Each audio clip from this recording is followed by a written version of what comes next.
Ilara didn't know that the man standing on the royal platform could sense his mate from across the kingdom. She didn't know he had been searching for her for 7 long years, growing more desperate with each passing season. And she certainly didn't know that stepping into the crowd today would change everything. The royal parade preparation had turned the castle into a whirlwind of activity.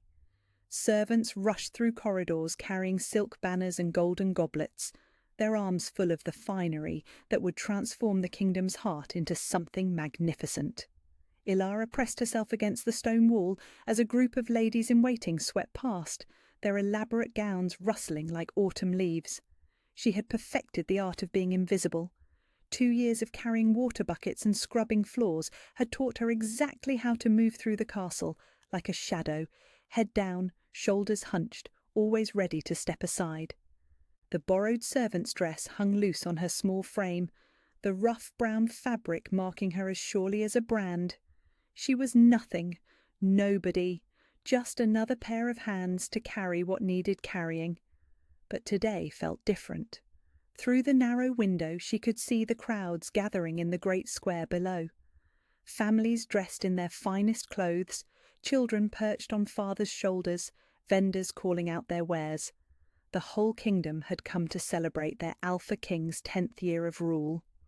Banners snapped in the morning breeze, bright blues and golds that made her chest ache with something she couldn't name. Longing, perhaps, or hunger for something that had nothing to do with food. "Ilara!" Cook's voice cracked like a whip. "Stop gawking and get those platters to the kitchens. The king's breakfast won't serve itself." She ducked her head and hurried away from the window, but the image burned behind her eyes. All those people, all that joy, all that belonging. What would it feel like to be part of something beautiful instead of always serving it from the shadows? The morning hours blurred together in a symphony of preparation. Polish the silver until it gleamed. Arrange flowers until each petal sat perfect. Dust surfaces that were already spotless. The castle had to be flawless for the celebrations that would follow the parade. By the time the royal trumpet sounded, announcing the ceremony's beginning, Ilara's hands were raw from work and her back ached from bending. She found herself in the upper corridor again, drawn to the window like a moth to flame. Below, the square had transformed into a sea of colour and sound. And there, on the raised platform, draped in royal blue, stood the Alpha King himself. Even from this distance, even through the warped glass, she could see the power that radiated from him like heat from a forge. King Kieran commanded attention without effort. Tall and broad-shouldered, dark hair catching the sunlight, presence so commanding that the massive crowd fell silent at his mere appearance.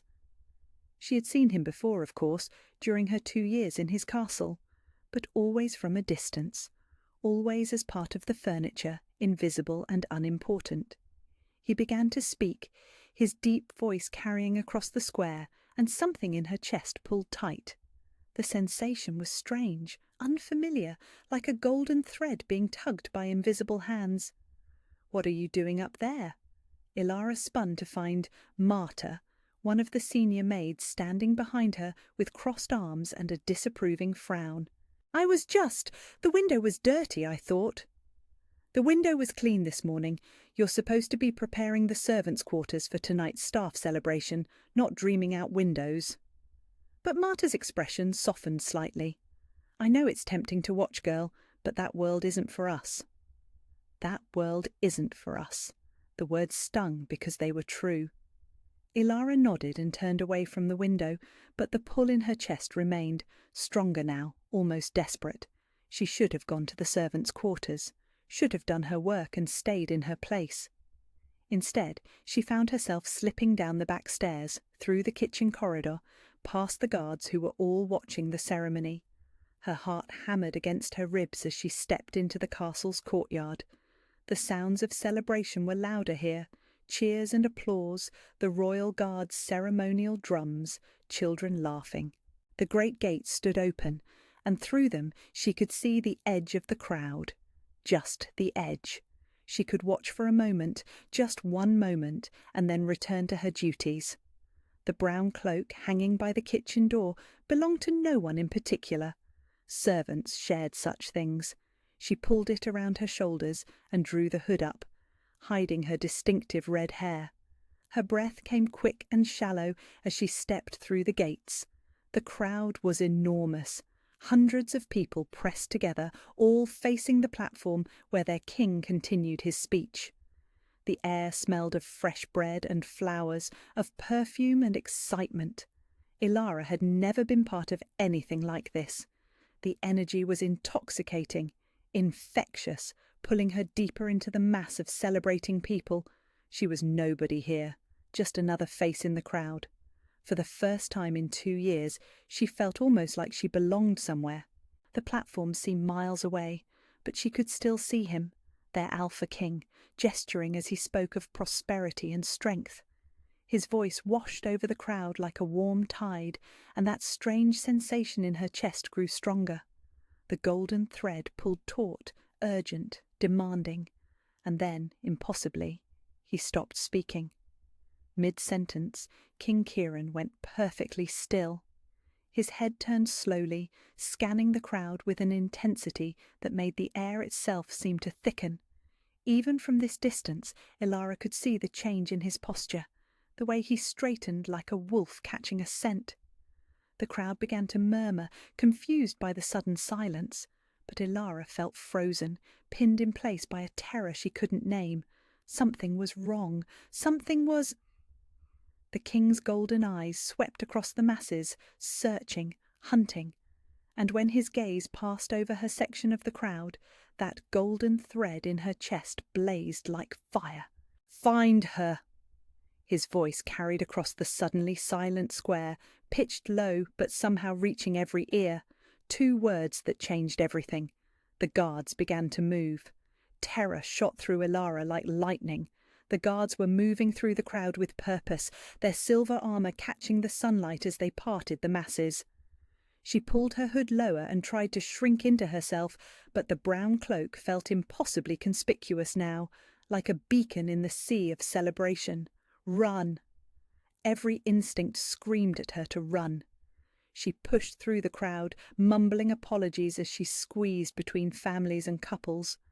Behind her, she could hear the guards' voices growing closer, asking questions, demanding people step aside. The king's command had turned the joyful gathering into something else entirely, a hunt. "Excuse me, miss." A guard's voice, polite but firm, somewhere to her left. "We need to see your face." Ilara's heart hammered against her ribs. She ducked behind a fruit vendor's cart, crouching low among the baskets of apples and pears. The merchant gave her a curious look, but she pressed a finger to her lips in desperate plea. He shrugged and continued calling his wares as if she weren't there. The golden thread in her chest pulled tighter with each passing moment, like a rope being wound around a spindle. It hurt now, a sweet ache that made her breath come short. She didn't understand what was happening to her, only that she had to get away before...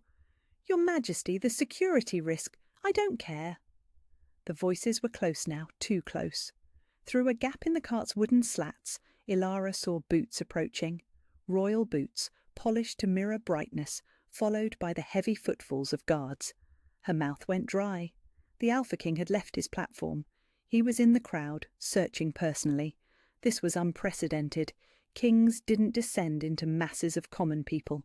Kings didn't abandon ceremony and protocol to hunt through celebrations. But there he was, moving through his subjects like a force of nature. People fell to their knees as he passed, but he barely seemed to notice their reverence. His attention was elsewhere, focused on something only he could sense, focused on finding her. Ilara waited until the boots moved past, then crept from behind the cart. The crowd had thinned as people pressed themselves against buildings and market stalls, creating clear paths for their searching king. She tried to use their deference to her advantage, slipping between the bowing figures toward the square's edge. Almost there, almost to the narrow alley that would lead back to the servants' entrance. Almost safe. The warmth hit her first. It started as a tingle between her shoulder blades, then spread down her spine like honey heated by flame. Her steps faltered, and she turned despite every rational thought telling her not to look back. He was 20 paces away, 30 at most, and his golden eyes were fixed directly on her. Time seemed to slow. The noise of the crowd faded to a distant hum.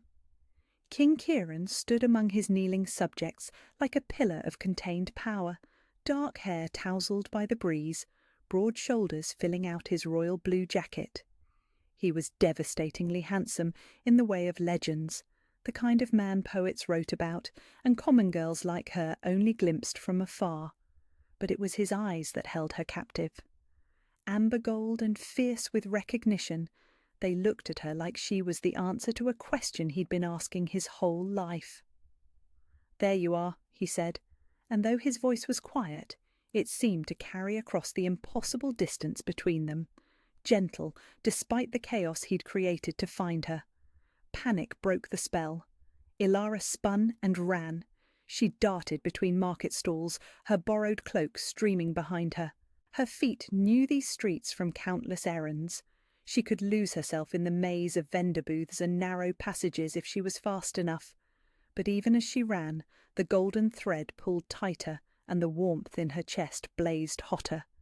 Behind her she heard his voice again, calm and patient despite her flight. Slowly, don't frighten her, don't frighten her, as if his very presence wasn't the most terrifying and wonderful thing that had ever happened to her. She rounded a corner and pressed herself against the fountain at the square's far edge, gulping air and trying to think. The stone was cool against her back, solid and real when everything else felt like a dream. Maybe she could wait here until the celebration resumed. Maybe he would give up this mad search and return to his royal duties. Maybe the impossible wasn't actually happening. Footsteps echoed off the fountain's marble base. Slow, measured, unhurried. He had found her again, and this time there was nowhere left to run. The fountain blocked her retreat, and the narrow space between buildings offered no escape. Ilara closed her eyes and tried to make herself smaller, but it was too late for invisibility. "Please!" The word came out as barely a whisper. "I didn't do anything wrong." "No." His voice was closer now, rich and warm like aged wine. "You did everything right." She opened her eyes to find him standing at the fountain's edge, just out of arm's reach.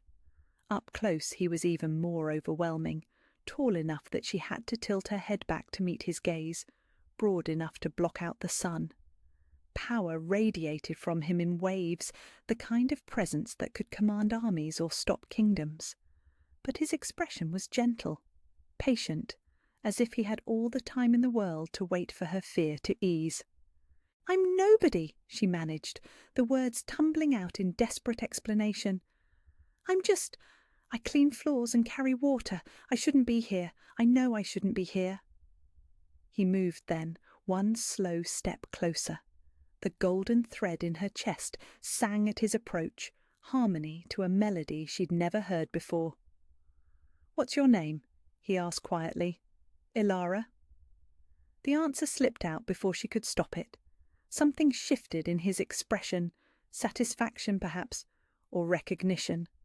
"Ilara," he repeated, and the sound of her name on his lips made her knees weak. "I'm Kieran." As if she didn't know, as if everyone in the kingdom didn't know their Alpha King's name.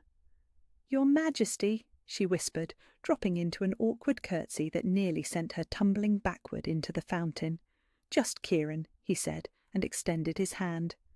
"Will you come with me?" The question hung between them like a bridge she could either cross or burn. His palm was upturned, patient, waiting for her choice. Not a command, despite his power to command anything he wanted. An invitation. The rational part of her mind screamed warnings. This was impossible. This was dangerous. This was a mistake that would ruin everything. Kings didn't invite servant girls to walk with them. Kings didn't stop entire celebrations to find nobody. but the golden thread pulled tight, and the warmth in her chest whispered a different truth. Maybe she wasn't nobody after all. Ilara looked at his outstretched hand. Strong fingers, calloused from sword work, steady as stone. Then she looked into his amber eyes and saw something that made her breath catch. Hope. He was looking at her with hope. Slowly, trembling, she placed her small hand in his large one. His fingers closed around hers with infinite care, as if she were made of spun glass. The moment their skin touched, the golden thread blazed into a chain, strong and sure and unbreakable. "There," Kieran said softly, his thumb brushing across her knuckles. "Much better." The walk back through the crowd felt like moving through a dream. Whispers followed in their wake, hundreds of voices creating a susurrus of shock and speculation. Ilara could feel every pair of eyes tracking their joined hands, could sense the questions burning in the air around them. "Your Majesty stopped the entire ceremony? Who is she?" "A servant girl, by the look of her dress." Impossible. Heat flooded her cheeks. She tried to pull her hand free, mortified by the attention, but Kieran's fingers tightened gently around hers. "Let them look," he murmured, his voice pitched low, so only she could hear. "They'll need to get used to seeing you beside me." Beside him, as if she belonged there, as if she could ever belong anywhere near the throne of the most powerful alpha in the known world. The guards formed a protective circle around them as they moved through the parting crowd. Ilara had never seen people bow before, not really. She'd always been invisible when the king passed through the castle corridors. But now she was part of the spectacle, and the sight of hundreds of her betters dropping to their knees made her stomach churn with anxiety. "Resume the celebration!" Kieran called out when they reached the platform's base. His voice carried easily across the square, commanding and sure. "The parade continues in 1 hour." Just like that, he reshaped reality around them. Vendors began calling their wares again. Children resumed their laughter. The kingdom's heartbeat slowly returned to normal, as if their Alpha King stopping everything to chase a servant girl through the crowd was perfectly reasonable, as if she mattered enough to disrupt the natural order. They climbed the steps to the royal platform, and Ilara's borrowed boots felt clumsy on the polished marble. Everything here was fine, the carpets, the carved wooden chairs, the golden banners snapping in the breeze. She didn't belong among such beauty. The rough brown fabric of her dress looked shabby next to the rich blues and golds of the royal colours. "Your Majesty." A man in elaborate court dress approached, his face tight with barely concealed panic. "The council is requesting an immediate audience. There are concerns about the ceremony's interruption." "Tell the council they can wait," Kieran said, without taking his eyes off Ilara. "I'm otherwise occupied." The courtier's gaze flicked to her, and she caught the flash of disdain before he schooled his expression. "Of course, Your Majesty. Shall I arrange refreshments for your guest?" The pause before guest was slight but pointed. Heat crept up Ilara's neck. She didn't need translation. She could read the man's thoughts clearly enough. What is he thinking? Bringing her here. "Arrange a private meal," Kieran said, his tone cooling by several degrees, "and ensure we're not disturbed." When the courtier bowed and retreated, Kieran turned to her fully. Those amber eyes studied her face with an intensity that made her feel exposed, as if he could see straight through her skin to the frightened girl beneath. "You're overwhelmed," he observed quietly. Yes." There was no point in lying. Her hands were shaking, and she clasped them together to still the trembling. "This is all... I don't understand what's happening." "Walk with me." It wasn't a command, but a gentle invitation. He offered his arm, and after a moment's hesitation, she slipped her hand through the crook of his elbow. He led her away from the platform, through a side entrance she'd never noticed in all her time cleaning these corridors.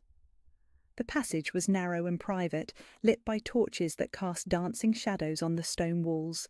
Their footsteps echoed softly, creating an intimate rhythm that made her hyper-aware of his presence beside her. "How long have you been in my castle?" he asked as they walked. 2 years, your Madge, Kieran." His name felt strange on her tongue, too familiar, too presumptuous. 2 years, he repeated thoughtfully, "and I never saw you." "I'm very good at being invisible." The admission slipped out before she could stop it. "It's safer that way, less trouble." He stopped walking abruptly, turning to face her in the flickering torchlight. Safer from what? The concern in his voice caught her off guard. When had anyone ever worried about her safety? "Nothing specific, just when you're nobody, it's better to stay unnoticed. People don't hurt what they don't see." Something dangerous flickered in his golden eyes. "Who hurt you?" "No one hurt me." The lie came automatically, born from years of self-protection. "I just meant Ilara." Her name on his lips was gentle but implacable. "Who hurt you?" The kindness in his voice nearly undid her. She looked down at her clasped hands, at the calluses and small scars that marked her as what she was, a girl who worked with her hands, who scrubbed and carried and served. "It doesn't matter," she whispered. "It's not. People like you don't concern themselves with people like me." "People like me?" There was something sharp in his tone now, almost hurt. "What am I like, Ilara?" She looked up to find his expression serious, waiting for her answer. The corridor felt smaller suddenly, more intimate, as if the walls had drawn closer around them. "Powerful," she said quietly. "Important. You have a kingdom to rule, wars to prevent, alliances to forge. You don't have time for servant girls who get bruised by cruel words and careless hands." "I have been searching for you for 7 years," he said, and his voice was rough now, raw, with something that made her chest tight. 7 years of feeling incomplete, of knowing something essential was missing from my life. Do you think I care about wars and alliances when I've finally found you?" "Found me?" The words barely made it past her lips. "But I'm mine." The word came out fierce, possessive, but somehow tender too. "You're mine, Ilara, my mate, my other half, the piece of my soul I've been missing." The golden thread in her chest blazed at his words, recognizing truth even when her mind rebelled against it. "That's impossible," she breathed. "Alphas don't mate with servants. You could have any woman in the kingdom. Noble ladies, princesses from other realms, women who know how to be queens." "I don't want any other woman." He stepped closer, close enough that she could smell the cedar and steel scent of him, could feel the heat radiating from his skin. "I want you, only you." "But why?" The question tore from her throat, desperate and confused. "What could you possibly see in me?" His hand came up to cup her cheek, thumb brushing away a tear she hadn't realized had fallen. "Everything," he said simply. "Your courage when you stepped into that crowd despite your fear. Your kindness. I've watched you help the other servants, seen you share your meagre meals with those who had even less. Your strength. Surviving 2 years of whatever cruelty drove you to become invisible." "You've been watching me." "Not intentionally, but you're impossible to ignore once you know what to look for." His thumb traced the line of her cheekbone, and she found herself leaning into the touch, despite her fears. "The bond called to me even when I didn't understand what it was. Every time you were near, something in me settled, calmed." "The golden thread," she whispered, and his eyes flared with recognition. "You feel it too." It wasn't a question, but she nodded anyway. The connection between them hummed with energy, warm and sure and terrifying in its certainty. "I don't know how to be what you need," she admitted, the words scraping her throat raw. "I don't know how to be anything other than what I am." "Then be exactly what you are," he said, leaning down until his forehead touched hers. "Be brave, Ilara, who stepped into a crowd when she longed to belong somewhere. Be kind, Ilara, who shares her bread with the hungry. Be strong, Ilara, who survived whatever tried to break her. And if that's not enough? It's everything, he murmured, and then his lips brushed hers, soft and questioning, and infinitely patient. The kiss was gentle, barely more than a whisper of contact, but it sent fire racing through her veins. The golden thread blazed into something stronger, something unbreakable, and for the first time in her life, Ilara felt like she might actually belong somewhere. When he pulled back, his amber eyes were warm with promise. "Stay," he said quietly. "When this is over, when the politics and the protocols are satisfied, stay. Choose me as I'm choosing you." The word trembled on her lips, impossible and inevitable. Yes. The private dining chamber was unlike anything Ilara had ever seen. Warm candlelight danced across polished wood and gleaming silver, while tall windows overlooked gardens she had only glimpsed while carrying laundry. She perched on the edge of her chair, afraid to touch anything, while Kieran sat across from her as if sharing meals with servant girls was perfectly natural. "You're not eating," he observed, cutting a piece of roasted fowl with practised ease. "I'm not hungry." The lie came automatically. She was always hungry. 2 years of surviving on kitchen scraps had taught her to grab food when it was available. But the rich smells and elaborate presentation overwhelmed her. This wasn't meant for someone like her. "Would you prefer something simpler?" His voice held no judgment, only gentle concern. "Bread and cheese, perhaps. Tea instead of wine." The kindness in the offer nearly undid her. "You don't have to. I can eat whatever you—" "Ilara." Her name stopped her fumbling words. "What would make you comfortable?" Comfortable. When had anyone ever cared about her comfort? She looked into his amber eyes and saw only patience, only genuine desire to ease her distress. Tea would be nice, she admitted quietly, and maybe just bread. Within moments, a servant had brought simple fare, fresh bread, soft butter, honey, and steaming tea that smelled of chamomile and mint.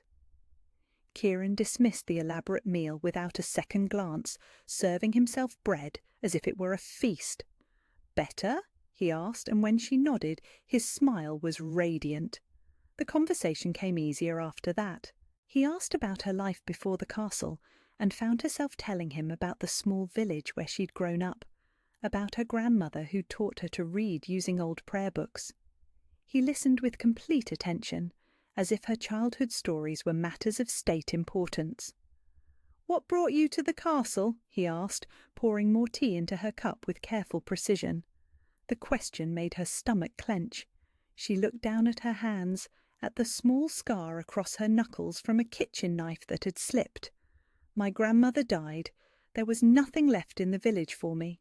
I heard the castle needed servants and I needed to disappear." The truth slipped out before she could stop it. There were men in the village who thought a girl with no family was fair game for whatever they wanted. I ran before they could take more than they already had.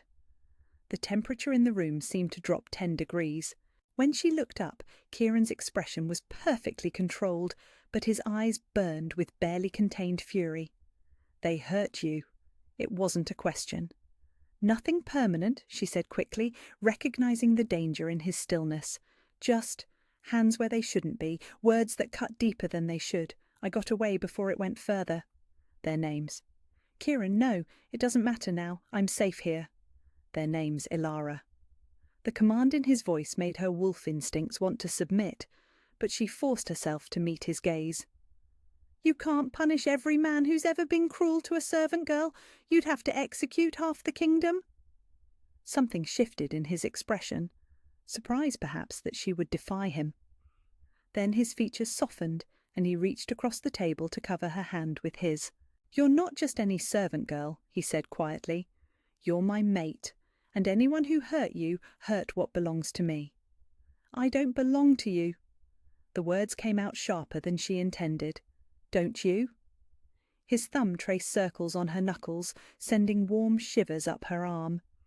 Can you honestly tell me you don't feel the pull between us? That your wolf doesn't recognize mine?" The golden thread in her chest hummed in response to his words, and she knew he could scent the truth of her reaction. Her wolf did recognize his, had been singing in recognition since the moment their eyes met. "That's not the same as belonging," she said, but her voice lacked conviction. "Isn't it?" He lifted their joined hands, pressing a gentle kiss to her scarred knuckles. "We belong to each other, Ilara, two halves of one whole." The sweetness of the gesture made her breath catch. No one had ever treated her like something precious before. No one had ever kissed her scars as if they were beautiful. "I don't understand this," she whispered. "I don't understand how I can feel so much for someone I barely know." "The bond chooses for us," he said simply. "But what we do with that choice, how we honour it, how we build on it, that's up to us." They talked as the afternoon light faded to evening gold. She learned that he'd been searching for his mate since he was 20, that the loneliness of leadership had carved hollows in his chest that only her presence seemed to fill. He told her about the weight of responsibility, the isolation of power, the way everyone wanted something from a king except the person he actually was beneath the crown. "You don't want anything from me," he observed, as candles were lit against the growing darkness. "I want to understand why you chose me," she admitted. "Why you stopped an entire kingdom for a servant girl who spends her days scrubbing floors." "Because the moment I caught your scent, my world made sense for the first time in 7 years. His voice was rough with honesty. "Because when I saw you trying to disappear into that crowd, every protective instinct I possess roared to life. Because you're brave enough to defy me when you think I'm wrong, and gentle enough to share your food with those who have less." "You keep saying that, about sharing food." "I've seen you." A smile played at the corners of his mouth. 3 weeks ago, you gave half your dinner to that new kitchen girl, Sarah. She was crying because she'd burned the bread and cook had boxed her ears. You went hungry so she wouldn't. Heat flooded her cheeks. You were watching me that closely. The bond calls, even when we don't understand what it means. He leaned back in his chair, studying her with those penetrating golden eyes. "Tell me something. When did you first feel it? The pull?" "Today," she said automatically, then stopped. "That wasn't entirely true, was it?" "No, there were times before, when you passed through the corridors, or when I heard your voice in the distance. Something would flutter in my chest. I thought it was just fear. Fear of me. Fear of being noticed by you." She twisted her napkin in her lap, fabric soft between her nervous fingers. "You're the Alpha King. I'm nobody. If you noticed me, it could only mean trouble." And now? Now he was looking at her like she hung the moon. Now he was listening to her stammered stories as if they were poetry. Now he was making her feel worthy of attention, of care, of something that might actually be love. "Now I'm terrified," she admitted, "but not of you, of this, of wanting something I can't possibly deserve. You deserve everything." The fierce certainty in his voice made her chest tight. "Every beautiful thing this world has to offer, every moment of joy, every touch of tenderness, every second of peace." "You don't know me well enough to say that." "Don't I?" He stood and moved around the table, offering his hand. "Walk with me. Let me show you something." She let him lead her from the dining chamber, through corridors she'd cleaned but never truly seen. The castle looked different at this hour. Shadows softer, light more golden, everything touched with magic. They climbed a narrow stair she'd never noticed, emerging onto a balcony that overlooked the gardens. The view stole her breath. Moonlight silvered the pathways between flower beds, while torches flickered like earthbound stars. The scent of jasmine and roses drifted up from below, sweet and intoxicating. "It's beautiful," she breathed. "I used to come here when the crown felt too heavy," he said, moving to stand behind her. His hands settled on her shoulders, warm and steady. "The peace here, it reminded me there was beauty in the world worth protecting." "And now?" Now I don't need to come here for peace. His breath stirred the hair at her temple. I have you. She leaned back against his chest, letting his warmth surround her. The golden thread hummed with contentment, with rightness, as if this was exactly where she was meant to be. Kieran? What happens next? With us, I mean. The council, the kingdom. They won't accept this, won't accept me. His arms tightened around her, protective and sure. They'll learn to, and anyone who can't accept my choice of mate can find employment elsewhere. You'd really risk political upheaval for me. I'd risk everything for you, he said simply. The only question is whether you're willing to stay and let me prove it. She turned in his arms, looking up into his face in the moonlight. He was impossibly handsome, impossibly powerful, impossibly hers. The boy who dreamed of serving girls didn't dare imagine princes. But the woman she was becoming, the woman he saw when he looked at her, maybe she was brave enough to reach for the impossible. Yes, she whispered, rising on her toes to meet him halfway. This kiss was different from the gentle brush of lips in the corridor. This was deeper, hungrier, full of promise and possession, and the sweet surrender of two souls recognizing their match. When they finally broke apart, both breathing hard, the golden thread between them blazed like a star. Mine, he murmured against her lips. Yours, she agreed, and for the first time in her life felt like she truly belonged somewhere. The days that followed there were a whirlwind of preparation and politics. Ilara found herself thrust into a world she'd only observed from the shadows, fittings for gowns that cost more than most people earned in a year, lessons in court etiquette from a stern-faced woman who clearly disapproved of teaching a servant girl to curtsy properly, and endless meetings with advisers who spoke around her as if she weren't there. Through it all, Kieran remained her anchor. He attended every fitting, every lesson, every meeting where his presence was required. When the protocol instructor sniffed disdainfully at Ilara's common accent, his golden eyes would flash with warning. When the seamstress made cutting remarks about proper proportions for a queen, his voice would drop to that dangerous tone that sent shivers down spines. But tonight was different. Tonight was the formal presentation to the court. Ilara stood before the mirror in her chambers that had once been a servant's closet, but were now appointed with silks and tapestries fit for a princess. The gown they'd made for her was beautiful beyond anything she'd ever imagined. Deep blue silk that brought out her eyes, silver embroidery that caught the candlelight, sleeves that fell in perfect elegant lines. She looked like a queen. She felt like an impostor. "You're ready," said Margaret, the lady-in-waiting who'd been assigned to her. The older woman had been kind but distant, clearly struggling with the unprecedented situation of preparing a servant girl to be presented as the Alpha King's mate. "I don't feel ready." Ilara's hands trembled as she smoothed the silk skirts. What if I say the wrong thing? What if I trip? What if they all see through this charade and realise I don't belong here?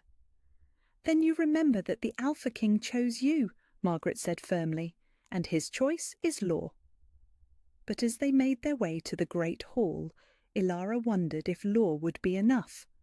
The hall blazed with light from hundreds of candles, their flames reflecting off polished marble and gleaming gold. Nobles filled the space in their finest attire, silk and velvet in every colour, jewels that caught the light like captured stars, the subtle displays of wealth and power that mark the kingdom's elite.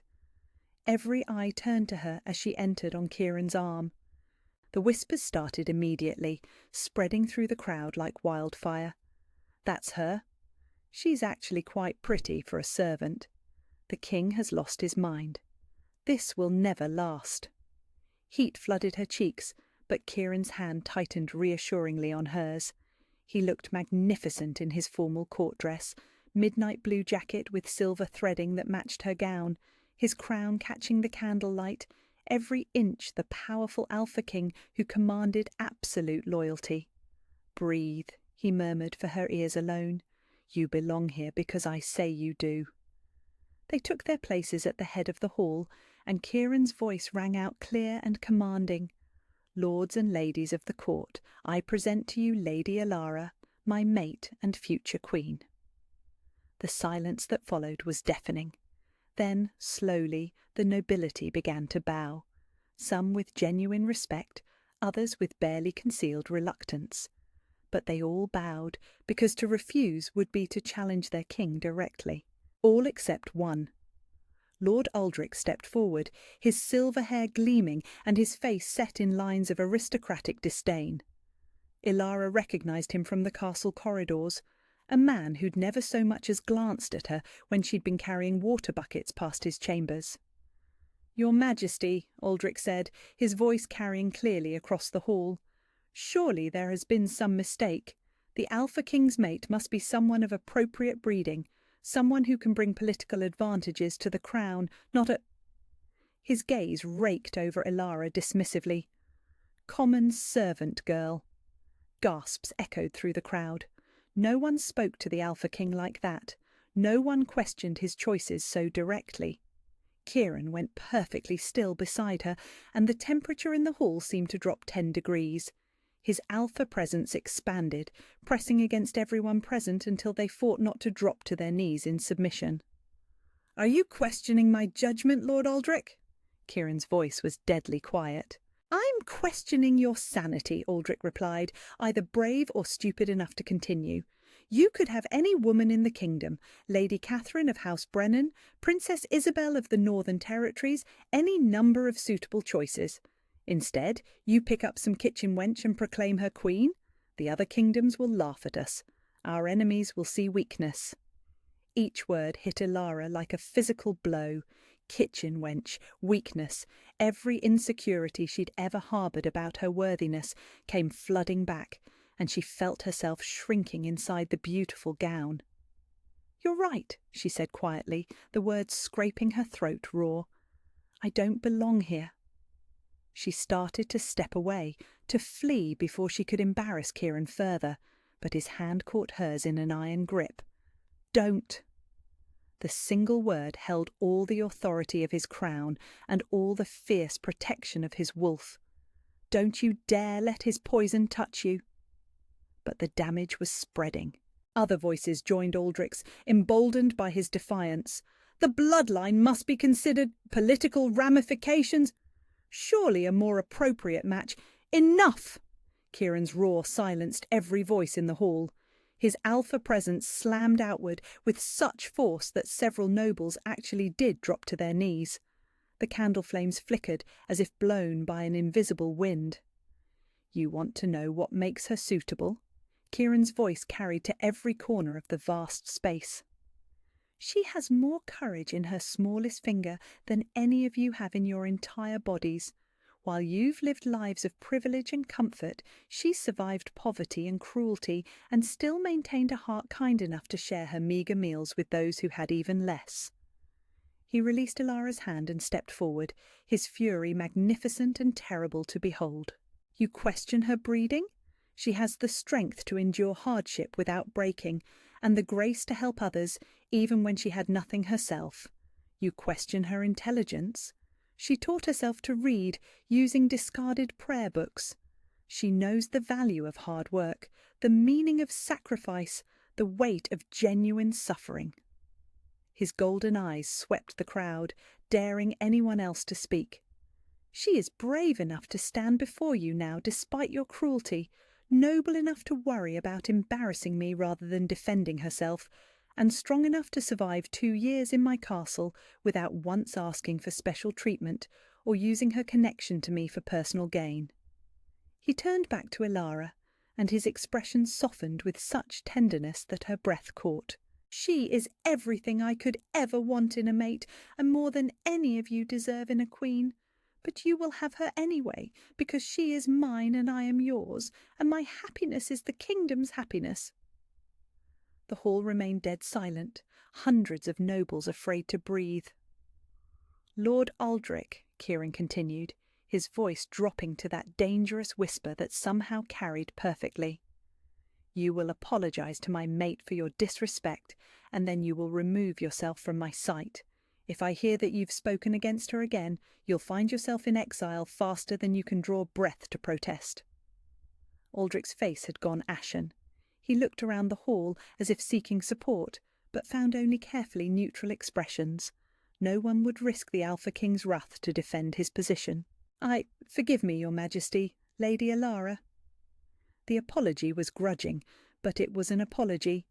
"I spoke out of turn." "You spoke out of prejudice and ignorance," Kieran corrected coldly. "Now get out of my sight."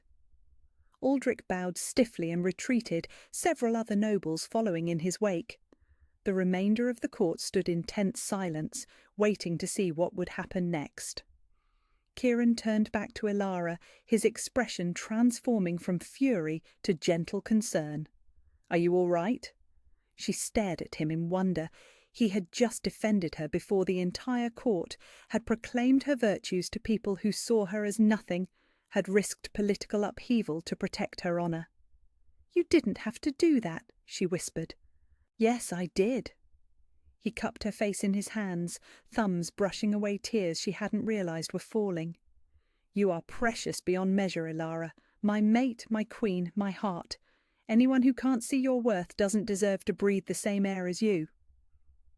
Around them, the remaining courtiers began to murmur, not with disdain now, but with something approaching respect. The Alpha King's fierce defence had spoken louder than any political manoeuvring could. "I love you," she said, the words tumbling out before she could stop them.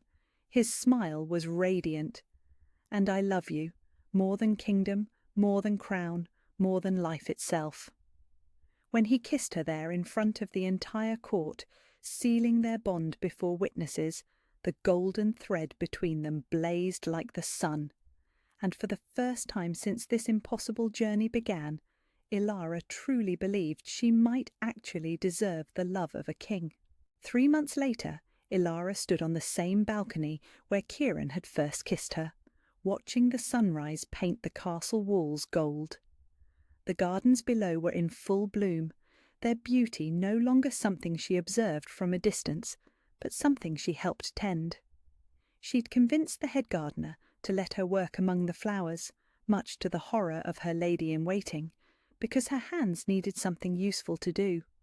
A queen who still liked to get dirt under her fingernails. The court had finally stopped whispering about it. "There you are."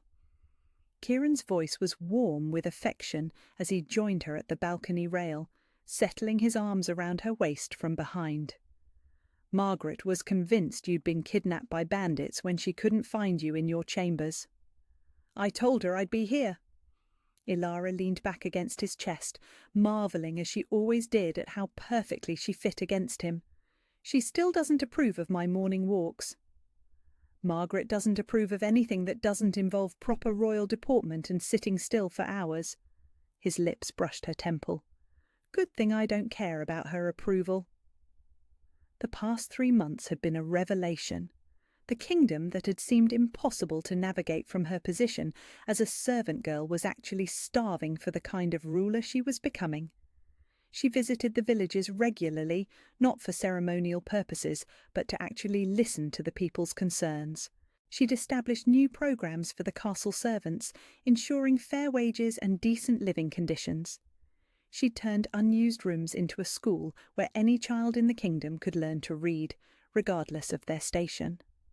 The nobles who had whispered about her common origins now praised her initiatives, partly because they were genuinely beneficial, and partly because questioning the Alpha Queen's programs meant questioning the Alpha King's judgment. "The council meeting went well yesterday," Kieran said, his hands warm on her waist. Lord Harrison was practically glowing when he talked about the increased trade revenues from the southern villages. "People work harder when they're treated fairly." She tilted her head back to look at him. "Revolutionary concept, apparently." His laugh rumbled against her back. "You've turned my kingdom upside down in the best possible way." "Our kingdom," she corrected, and felt his smile against her hair. "Our kingdom," he agreed. They'd been married 6 weeks ago in a ceremony that perfectly balanced royal tradition with Ilara's desire for genuine connection. The great hall had been filled not just with nobles, but with servants, villagers, and common folk who'd never been invited to a royal wedding before. She'd insisted on it, and Kieran had moved mountains to make it happen.